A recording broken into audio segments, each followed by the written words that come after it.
Hello everyone, welcome to my channel. Please subscribe and keep watching more details. Chicago Med just brought back a character we truly never thought we'd see again. If there is one thing that Chicago Med Season 10 has taught us, it's that we should really learn to expect the unexpected. First came the return of Rachel DePillo as Dr. Sarah Reese, marking her first appearance on the show since her exit way back in Season 4. Then came Episode 15, which brought about an unexpected return of a character whose time seemingly had come to an end via a really fun cameo. Episode 15, Down in a Hole, was a major episode for Ripley, who took center stage as he teamed up with Mouch and the CFT to help a mother and daughter trapped in an abandoned well. During the rescue, Ripley successfully assisted the CFD in rescuing both victims and getting them to safety.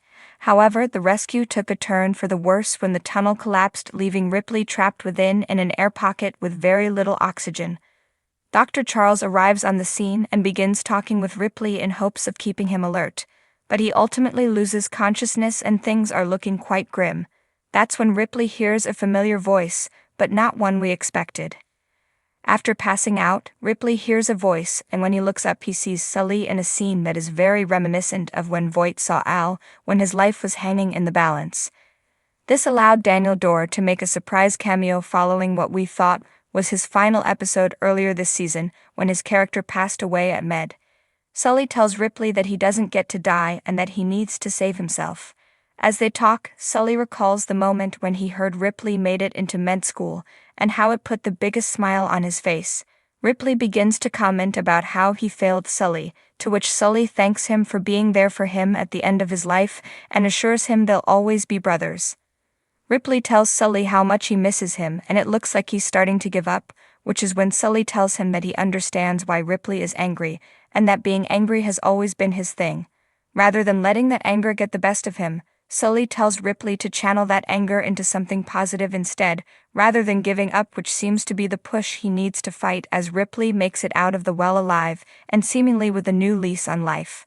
The moment shared with Sully seems to be a turning point for Ripley to finally start getting his life back on track and let go of the guilt that has been eating him alive.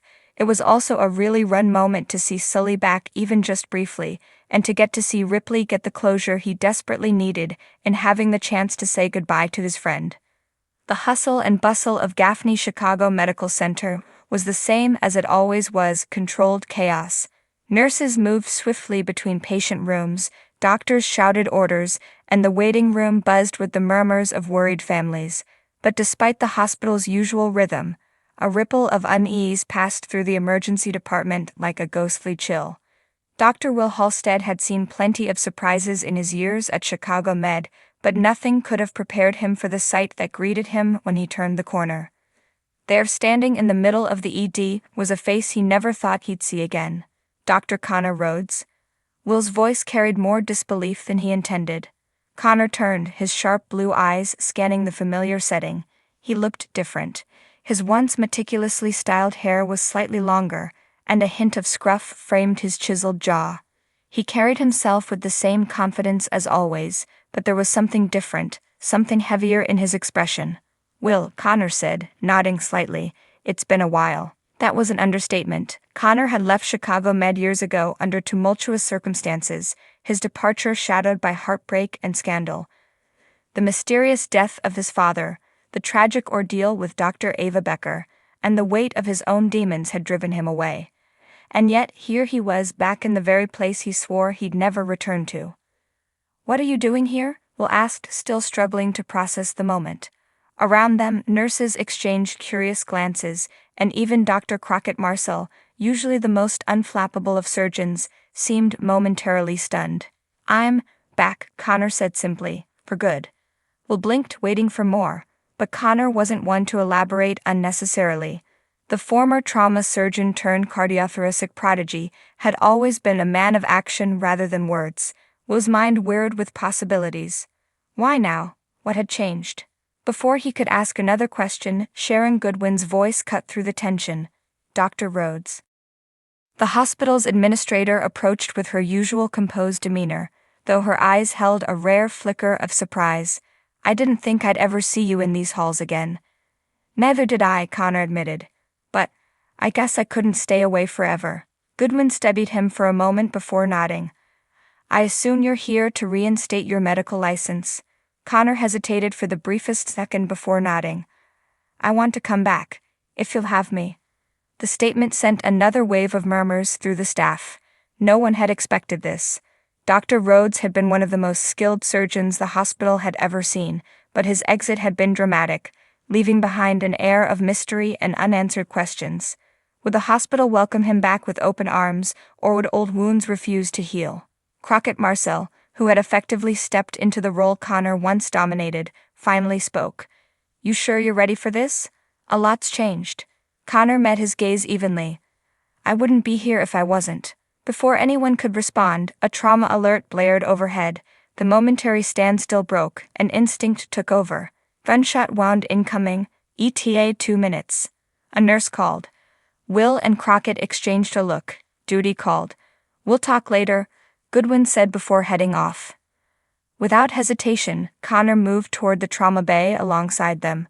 Will wasn't sure what to make of it, but he couldn't deny the truth. Dr. Rhodes was back, and something told him this was just the beginning. The trauma bay doors burst open as paramedics wheeled in the patient. The young man on the gurney clutched his abdomen, blood soaking through his shirt. GSW to the lower abdomen, vitals stable but dropping, the paramedic reported. Connor's instincts kicked in. Let's move him. For a moment it was as if he had never left. He seamlessly fell into place, assessing the wound, calling for supplies and working alongside the team. His hands were steady, his focus unbreakable. Crockett observed him closely. He had never worked with Connor, only heard the stories, the legend, and now seeing him in action, he understood why people still spoke of him with reverence. Patient needs the oar, Connor declared. Now. Will watched as the team responded without hesitation. Connor might have been gone, but his presence still commanded the room. The realization hit him. Connor Rhodes wasn't just back. He was meant to be here. As the team rushed the patient toward surgery, Connor glanced back at Will and offered a small, knowing smirk. Guess it's like riding a bike, huh? Will shook his head with a chuckle, still reeling. One thing was certain, Chicago Med had just become a lot more interesting again.